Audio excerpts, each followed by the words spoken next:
श्री शिवाय नमस्तुभ्यम। जय शिव शंभो। जय माता दी। दोस्तों, प्रिय श्रोताओं, आप सभी पर भगवान भोलेनाथ और माता पार्वती की कृपा सदा सर्वदा बनी रहे। प्रिय श्रोताओं, आज से फाल्गुन मास का प्रारंभ हो चुका है और आज सोमवार का दिन है और सोमवार का दिन भगवान भोलेनाथ को समर्पित है। ये आज का दिन बेहद ही खास है।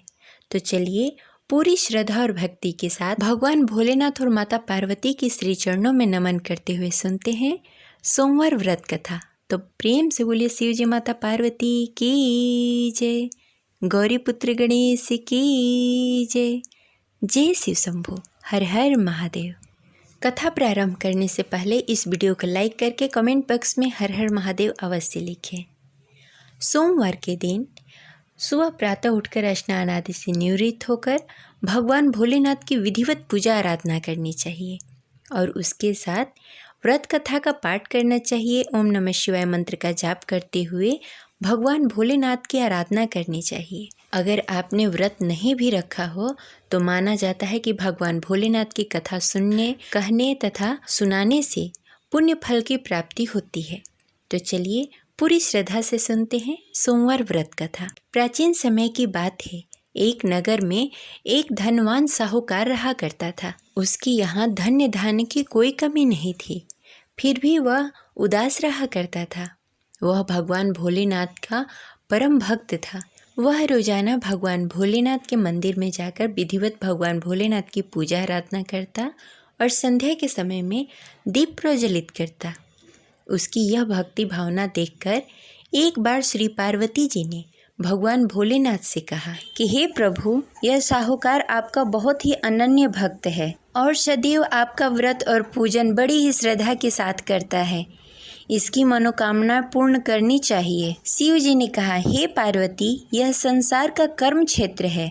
जैसे किसान खेत में जैसा बीज डालता है वैसा ही फल काटता है, इसी प्रकार इस दुनिया में जो जैसा कर्म करता है वैसा ही फल पाता है। पार्वती जी ने अत्यंत आग्रह से कहा, हे प्रभु, जब वह आपका अनन्य भक्त है, उसको अगर किसी प्रकार का दुख है तो आपको अवश्य ही उसका दुख दूर करना चाहिए, क्योंकि आप सदैव अपने भक्तों पर दया करते हैं, उसके दुख को दूर करते हैं। यदि आप ऐसा नहीं करेंगे तो कोई मनुष्य आपकी सेवा और व्रत क्यों करे? पार्वती जी का ऐसा आग्रह देख शिव जी ने कहा, हे पार्वती, इसका कोई पुत्र नहीं है, इसीलिए यह सदैव दुखी रहता है।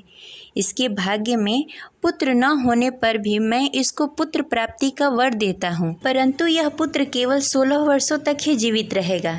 इसके पश्चात मृत्यु को प्राप्त हो जाएगा। इससे अधिक मैं और कुछ नहीं कर सकता। ये सभी बातें साहूकार सुन रहा था। इससे उसको न कोई प्रसन्नता हुई और न ही कोई दुख हुआ। वह पहले जैसा ही शिव जी का व्रत और पूजन करता रहा।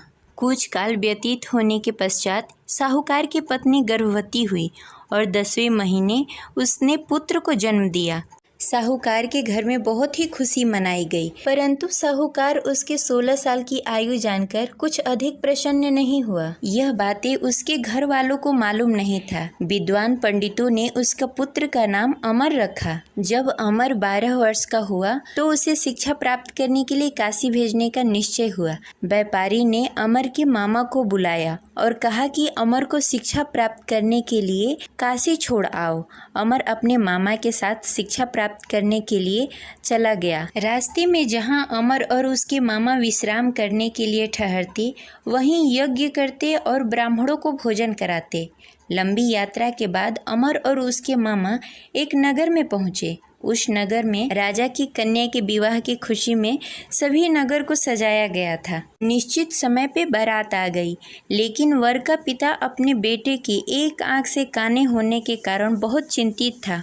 उसी इस बात का भय सता रहा था कि राजा को इस बात का पता न चले, कहीं वह विवाह से इनकार न कर दे, इससे उसकी बदनामी होगी। वर के पिता ने अमर को देखा। उसके मस्तिष्क में एक विचार आया। उसने सोचा, क्यों न इस लड़के को दुल्हा बनाकर राजकुमारी से विवाह करा दूं।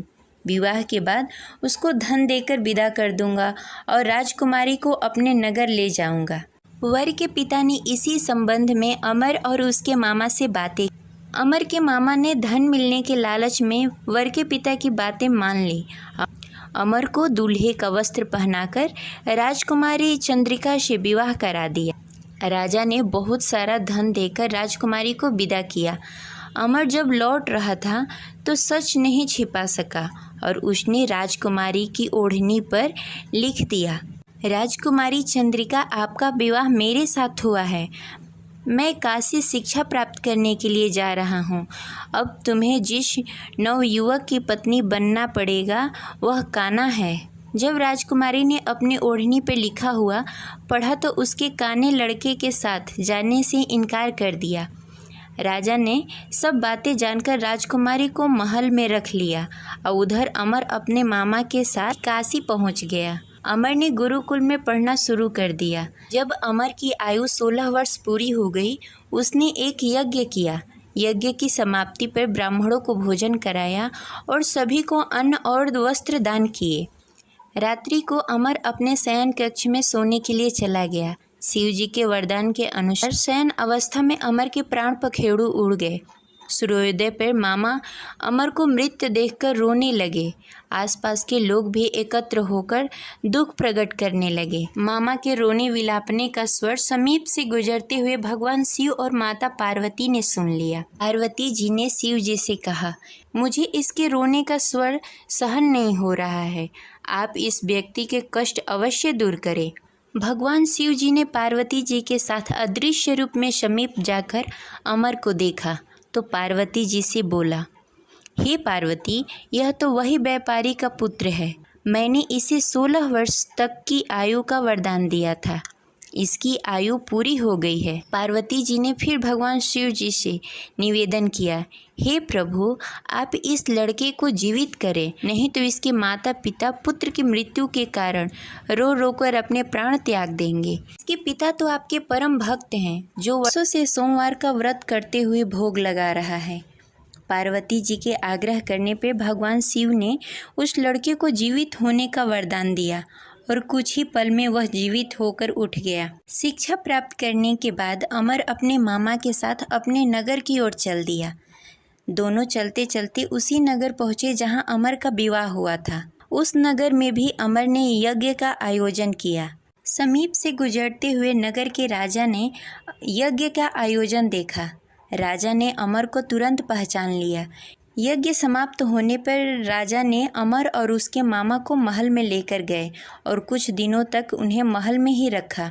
उसके पश्चात बहुत सारा धन वस्त्र देकर राजकुमारी के साथ विदा किया। रास्ते में सुरक्षा के लिए राजा ने बहुत सारे सैनिकों को भी साथ में भेजा। मामा ने नगर में पहुंचते ही एक दूत को घर पर भेजकर अपने आगमन की सूचना भेज दी। अपने बेटे अमर के जीवित वापस लौटने की सूचना से व्यापारी बहुत प्रसन्न हुआ। व्यापारी ने अपने पत्नी के साथ स्वयं को एक कमरे में बंद कर रखा था। भूखे प्यासे रहकर व्यापारी और उसकी पत्नी बेटे की प्रतीक्षा कर रहे थे। उन्होंने प्रतिज्ञा कर रखी थी कि यदि उन्हें अपना बेटा मृत्यु के मुंह से वापस लौटकर नहीं आया तो वो अपने प्राण त्याग देंगे। व्यापारी अपनी पत्नी और मित्रों के साथ नगर के द्वार पर चला गया।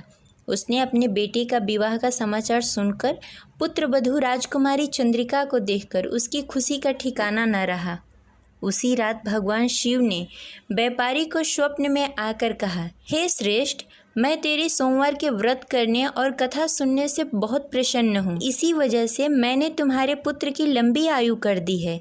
व्यापारी बहुत प्रसन्न हुआ।